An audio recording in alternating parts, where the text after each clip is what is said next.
We are a culture of sun worshippers. We like to get some rays. We like the way the warm sun feels on us, and we like the look of a deep, rich tan.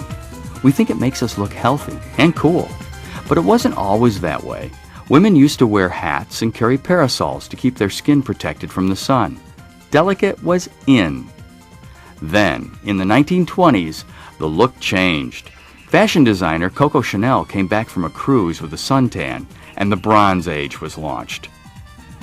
Sunbathers never looked back, and never looked fair, at least in the summer. The rule became the more sun, the better. The sun does some very good things for us. It's the major source of vitamin D, which helps keep our bones, muscles, and immune system strong. Plus, being in the sun can improve our mood through a chemical reaction. So, could anything be wrong with this happy picture? Actually, yes. There's a not-so-sunny side to the sun. It's called photoaging and skin damage. That damage can include skin cancer at the worst, and wrinkles at the least. Board-certified dermatologist Carolyn Jacob has seen the results of too much sun. When I was in high school, actually, I was a cheerleader, and we had white uniforms. And as most people thought back then, it looked better to have a tan with the white uniforms, otherwise you'd look too fair. And we went to the tanning booths and did lots of damage to our skin. And I now know that that was a big mistake. And there are much safer ways to achieve a look so that you can look like you have some color during the summer, or if you're wearing white clothing. Lately, we've seen with movie stars, actors and actresses, that they're going for a more fair look, the more safe kind of perfect skin, no blotches. The bronzing with the gold jewelry tends to not look as nice or as classy as having the nice, fair, pristine skin. Certainly the stars stay out of the sun because they don't want skin cancer, but maybe an even more immediate reason is they don't want to damage their skin with blotches, burns, or wrinkles. There's no doubt too much unfiltered sun will hurt your skin, and it's hard to reverse that damage. I tell patients, if they ask me, what about getting a good safe tan, I tell them before they try to get a tan, they should take a good look at a raisin, because essentially it used to be a nice pristine grape and now it's wrinkled and old looking and brown and weathered. No one wants to look old in their 20s or 30s because they have wrinkles they don't need to have. Still, there's an even worse consequence to getting too much sun: skin cancer. Nearly 1 million people a year in the United States will discover they have skin cancer. The 3 types of skin cancer are basal cell carcinoma, squamous cell carcinoma, and melanoma, the most serious.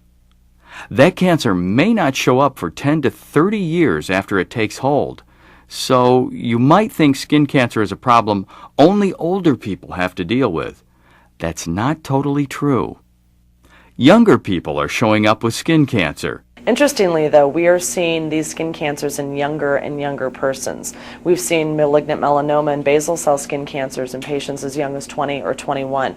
So what we used to think would take 10 years to show up is now taking a matter of 5 years to show up. The rate of skin cancer is exponentially increasing per year in the United States. It's the fastest, most rapid growing number of cancers in the entire United States. The biggest worry, though, is with malignant melanoma, because that's the type of skin cancer that can actually spread to other parts of the body and be fatal. So those of us who live in a cooler climate and can only get out in the sun during the summer or when we go on vacation, these rapid hits, these kind of quick hits of sun exposure tend to be linked to developing malignant melanoma. The other thing that is linked to malignant melanoma is severe sunburns as a child.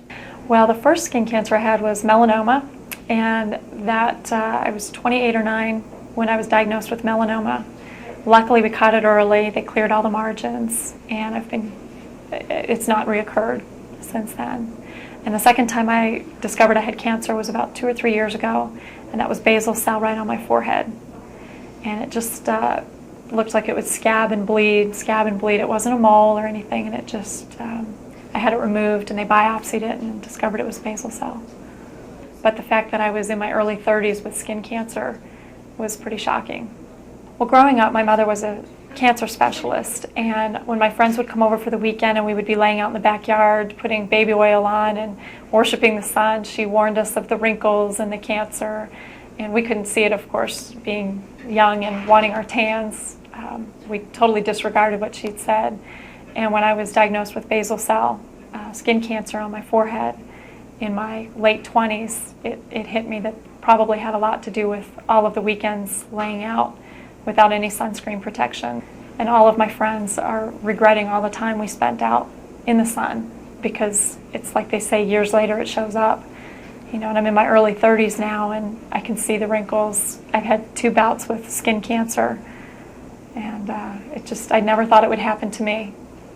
So I have several friends who actually would wear the sunscreen at a young age, and they definitely look a few years younger. And I'm sure as we get older, they'll look exponentially younger. Do all shades of skin color tan the same? Do people with darker skin still need to worry about skin damage? The darker skin types tend not to have as much skin cancer because they have enough melanin in their skin to protect their cells. But that doesn't mean they can't get a sunburn. There's some very light-skinned African American or Indian patients who have to wear sunblock because they've had sunburns and they remember them, and it wasn't any fun for them either. So they're less likely to get a skin cancer, but they still can. Unfortunately, for darker skinned people, they tend to develop malignant melanoma spontaneously, and when it's developed, it's usually in a covered area, and it's more dangerous because it's not noticed. But they still need to wear sun protection. Of course, you don't want to look wrinkled when you're young, and you certainly don't want to get skin cancer. But then you also want to be outside in the sun, at the pool, or the beach, or just the backyard, and you want to have a tan. So how can you be safe in the sun? Well, there really are some good ways to enjoy the sun and be smart at the same time. Knowing how the sun tans your body is a place to start. The sun rays can be divided into UVA and UVB rays. UVA rays I call the aging rays, and UVB rays I call the burning rays. And typically most sunscreens that people put on state that they have UVA and UVB protection, but most of them only have UVB protection and a very small amount of UVA protection. The nuisance is that UVA penetrates deeper into the skin, causes more damage, can cause more skin cancers, and also comes through window glass and clouds. It's also the ray that's found in the tanning booths. So the tanning booths trying to tell you that it's safe to have UVA rays is just untrue. It's true that you don't get a sunburn, but you're getting deeper penetrating rays that can also cause skin cancer, and it's very worrisome.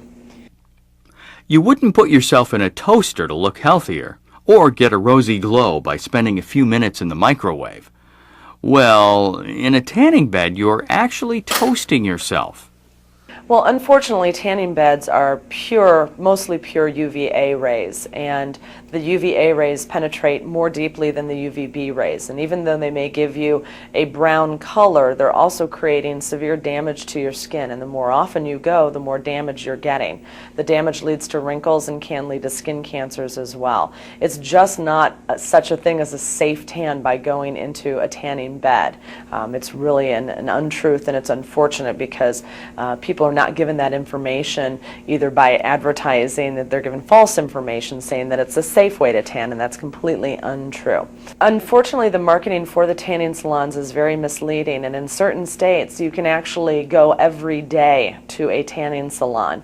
When I was in high school, there were people who actually died from going to multiple tanning salons in one day, thinking that somehow the overexposure would give them a nice dark tan, and they got third-degree burns and died.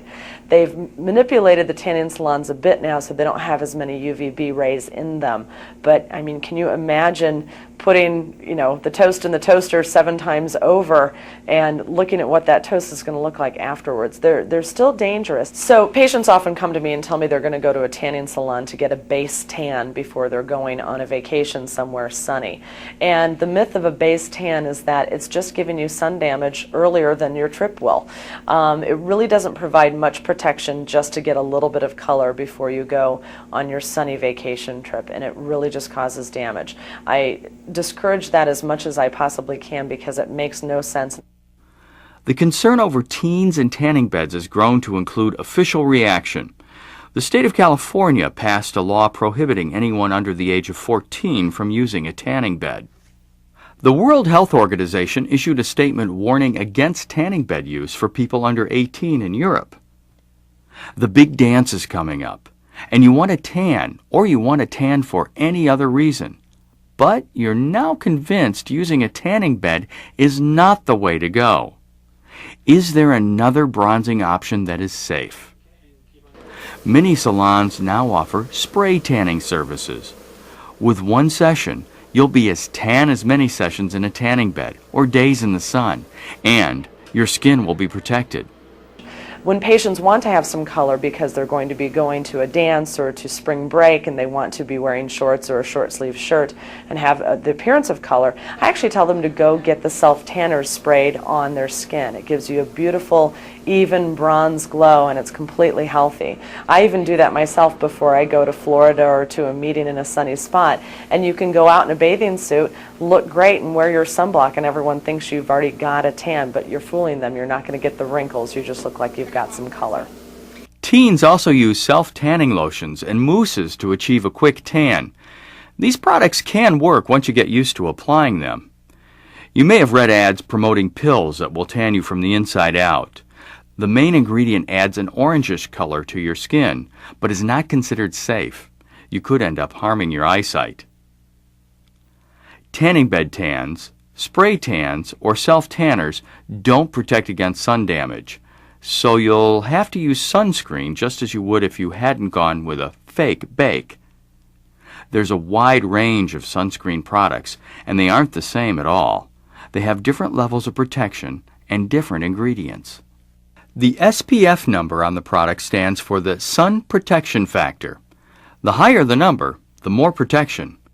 The SPF, or sun protection factor, refers to UVB, or the burning rays only.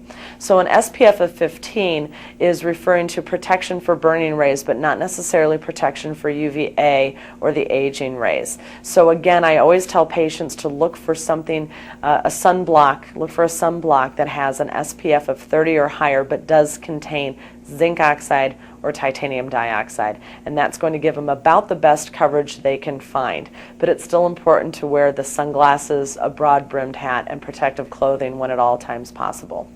Using sunscreen is a good way to cut down on the risk of getting skin damage and skin cancer, but it only works if you reapply it frequently. Every 30 minutes would be the best way, but at least every 2 hours is recommended. When exactly should you be in the sun? You might say, some days not at all, and other days all day long. To be sun smart, take timeouts in the shade, especially from 10 a.m. to 4 p.m.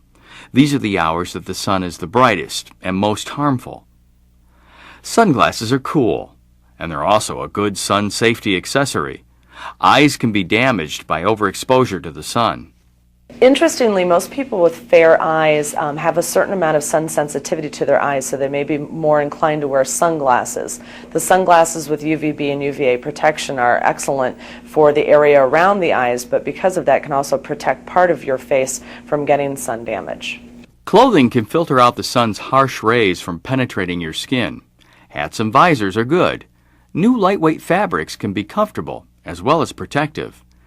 UPF, the ultraviolet protection factor, is the way clothing is rated for sun protection. All this talk of skin damage and skin cancer.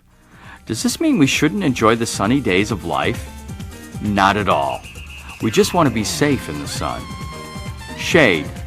Limit time in the direct sunlight from 10 a.m. to 4 p.m. Sunscreen. Apply sunscreen often. Sunglasses. Wear sunglasses and sun-safe clothing. And stay out of tanning beds, period. So grab your beach towel and head out for fun in the sun. You know how to be sun smart and healthy.